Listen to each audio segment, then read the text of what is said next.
أعوذ بالله السميع العليم من الشيطان اللعين الرجيم.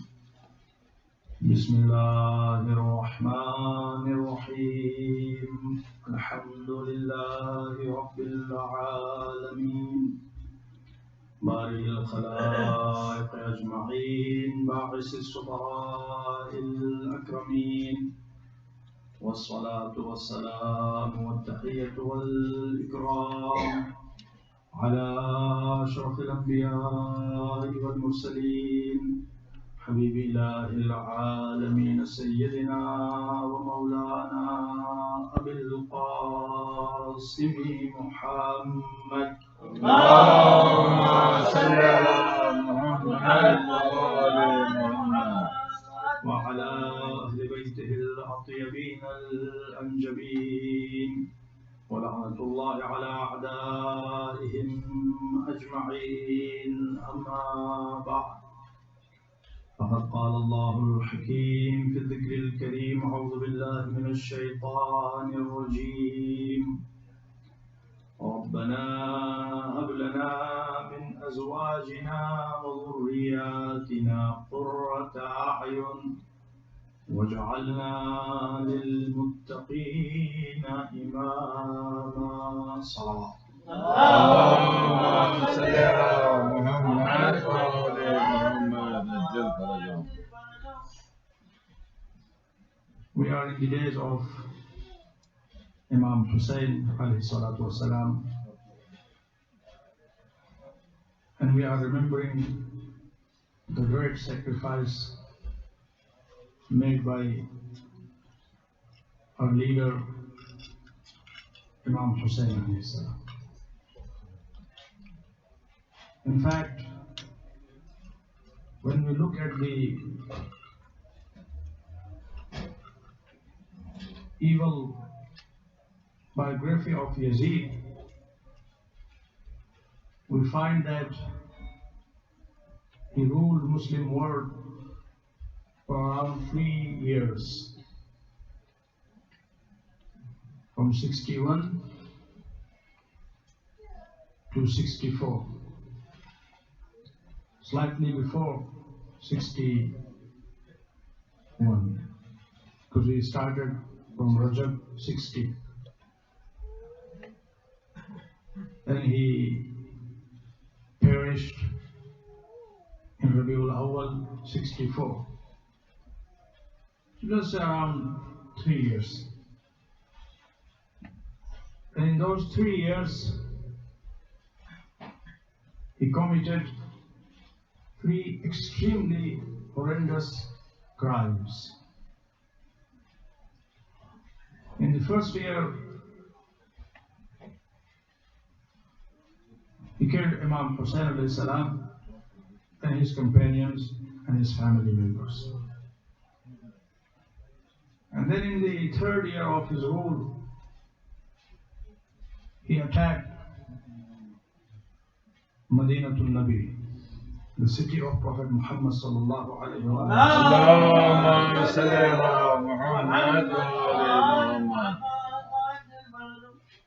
And he committed atrocities and crimes which are well documented in history. We cannot, in fact, go in details of the crimes his army committed in Medina. He made Medina mubah. He gave free hands and full permission to his soldiers to do whatever they can do. They killed thousands of companions of Rasulullah and Muslims, and next year history says around 10,000 children were born. They didn't know the names of their fathers. I cannot go in further detail. And then in the 4th year of his rule, he attacked the house of Allah subhanahu wa ta'ala, Holy Kaaba, and partially destroyed Kaaba. So this is Yazid, and this is the shortest yet decisive, very decisive biography of Yazid. He ruled around 3 years, and in those 3 years he committed these 3 atrocities. If you look at the order of these atrocities, he first killed Imam Hussain alayhi salam, then attacked Prophet Muhammad sallallahu alayhi wa sallam's mosque and his city, and then he advanced to the house of Allah subhanahu wa ta'ala. In fact, from the very beginning, Yazid had targeted Holy Kaaba. Yazid was the enemy of Allah. Yazid didn't want Allah to be worshipped. Who is Imam Hussain alayhi salam? Imam Hussain is one of our 12 imams. And at that time, in 61 age, Imam Hussain alayhi salam represented Imamah, the concept of divine leadership. And what is Madinatul Nabi? Madinatul Nabi is associated to Prophet Muhammad. Masjidul Nabi is associated to Prophet Muhammad. So that represents Nubuwwah, prophethood. And Holy Kaaba is called the house of Allah subhanahu wa ta'ala. So Holy Kaaba symbolizes the belief of Tawheed, oneness of Allah subhanahu wa ta'ala. In fact, Yazid wanted to eliminate the belief of Tawheed. Yazid's target was Tawheed, but he knew Tawheed cannot be eliminated without removing and eliminating Nubuwwah. And Tawheed and Nubuwwah both cannot be touched without destroying Imamah. Imamah is the protector of Nubuwwah and Tawheed both. Yazid's target was Allah subhanahu wa ta'ala. Allah subhanahu wa ta'ala's oneness, his Tawheed.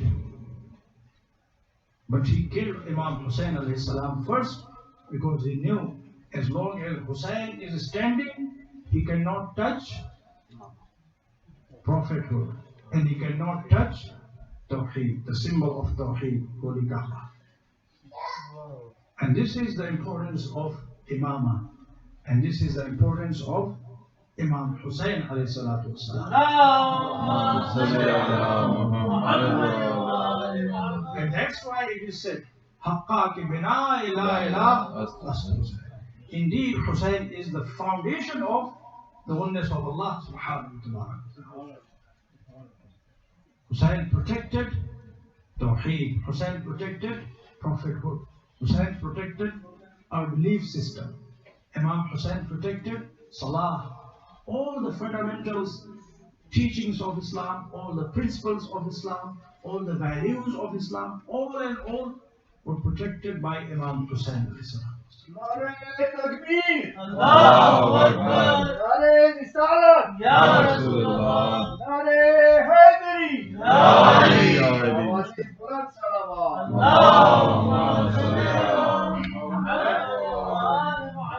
And this is the meaning of the greatest sacrifice. When we use for Karbala, the greatest sacrifice, this is the meaning. And this is the depth of Imam Hussain alayhi salatu wasalam's movement, Imam Hussein's sacrifice, Imam Hussein's Karbala. And this is why we gather every night to commemorate Imam Hussain alayhi salam. I mentioned this so our youth or people can understand what is the importance of Imam Hussain alayhi salam, what is the importance of these gatherings, what is the importance of these majalis, why we beat our chest, why we do azan, why we whole year, throughout whole year we remember Imam Hussein, but in the days of Muharram we dedicate our day and night in remembrance of Imam Hussein. And that's why Rasulullah sallallahu alaihi wasallam announced, "Inna al-Husayna misbahul huda wa safinatul najat." Hussein is the beacon of guidance and the art of salvation. Hussein minni wa ana min Hussein. Hussein is from me and I am from Hussein. If I'll remain in this world, if I'll be remembered in this world, it will be because of the sacrifice of my grandson Hussein bin Ali. This is one point that I wanted to share with you. And the second point, a beautiful hadith. I usually mention something which is very practical for all of us. So the hadith I'd like to share with you is from Rasulullah sallallahu alaihi wasallam.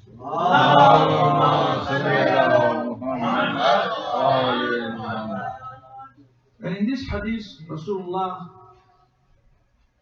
has used an example to talk about you, to talk about us. He says, "مثل المؤمن مثل النحلة." The example and the parable of a believer is like honeybee. This is a very good hadith, very beautiful hadith. We have several types of bees. When we have flies, fruit flies, ordinary flies, so all other flies that we have, ordinary flies, they usually sit on something which is filthy, which is unhealthy. If a fly comes in this room, alhamdulillah, the whole hall and area is neat and clean. But in the middle of this hall, just imagine there is a droplet of blood. Where will that fly sit? It will leave the whole hall and focus on that tiny droplet of blood. But honeybee, what is its quality? The hadith says, the same hadith, يَأْكُلُ طِيبًا. Honeybee always consumes things which are healthy. And as they consume things which are healthy, they produce something which is extremely healthy. When honeybees fly, they pass by all sorts of flowers, all sorts of sweet things. But they don't sit on each or every flower. They sit only on flowers which are healthy, from which they can extract healthy nectars. If there are thousands of flowers and just imagine 999 of them are unhealthy, honeybee will not sit on 999 flowers. Only one is healthy, so it will sit only on that flower. This is the beauty of honeybee. So Rasulullah sallallahu alaihi wasallam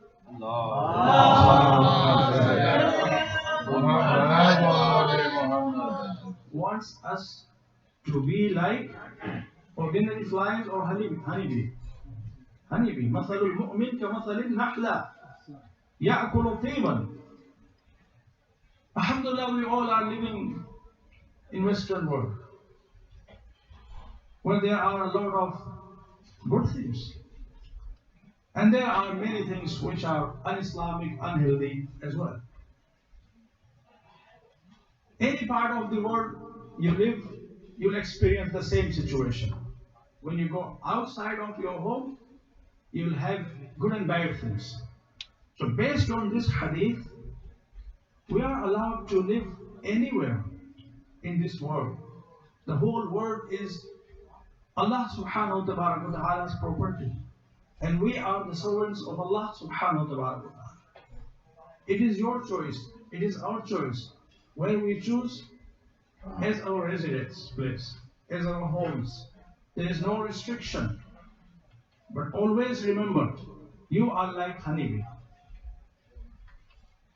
When you live in this society, in your community, in your school, in your college, you are fully allowed to interact with anyone.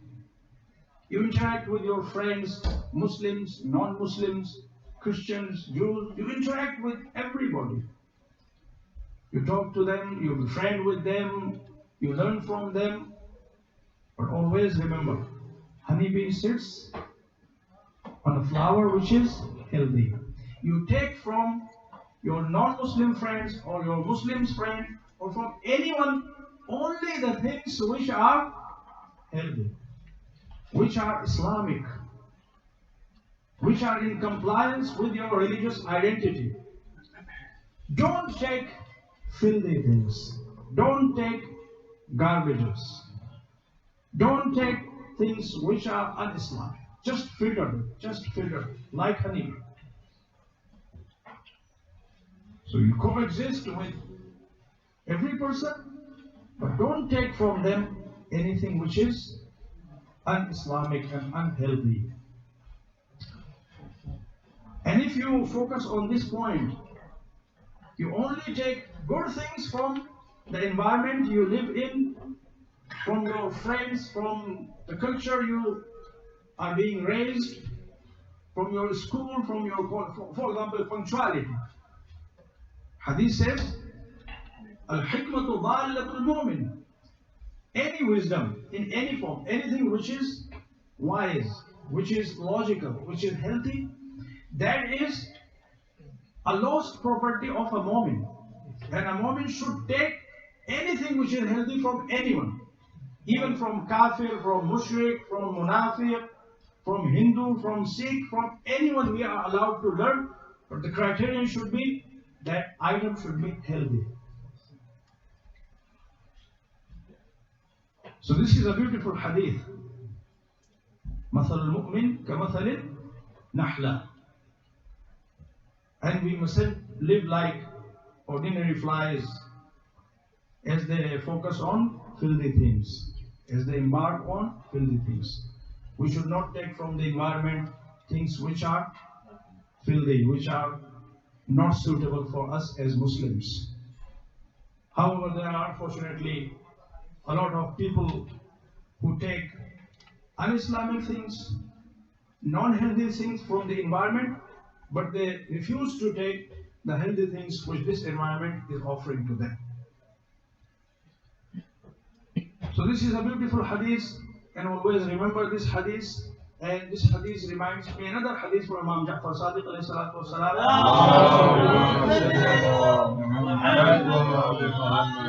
Imam says, the parable of a believer is like water. Water you can fit in fact in any container, whether that is small, big, whatever shape, triangle, rectangular, whatever shape or whatever form that container is, you can fit the water in that. But something which will be identical, that water will remain water. Water can change its shape according to the container, but water will still remain water. So in this hadith, Imam alayhi salatu wasalam is saying, wherever you go, wherever you live in Canada, you live in England, you live in Pakistan, you live in India, wherever you live, always remember, you are our Shia. You are our lovers. Don't lose your identity. Don't compromise with your identity. Be always ours. Wherever you live, and you are prosperous, inshallah, if you don't lose your identity. Let's decide aloud, salawat. Allahumma salli ala Muhammad. कुछ कहना है आपको?